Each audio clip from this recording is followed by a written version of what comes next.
আরে সাইরালেন না আমরা সমকুলন যাইব তো গাজন দাস সানগুনা আইতলো ছিল স্কুটি তো ইবারটা ওই মেলের সামনে রাজনাতে কেন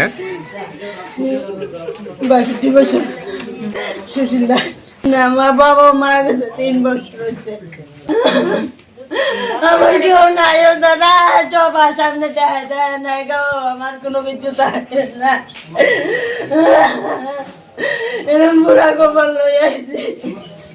অ্যাক্সিডেন্টটা বিশ্রামগঞ্জ ইটবাট্টা একটা বয়স্ক লোক মানে মহিলা ওই রাস্তা ক্রস করতে আসছিল, একটা আননোন নাম্বার মানে নতুন স্কুটি বাড়ি দিছে।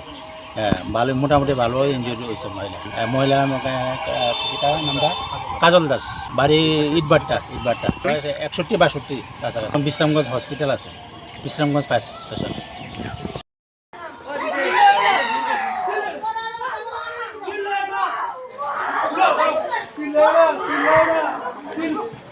Let's go!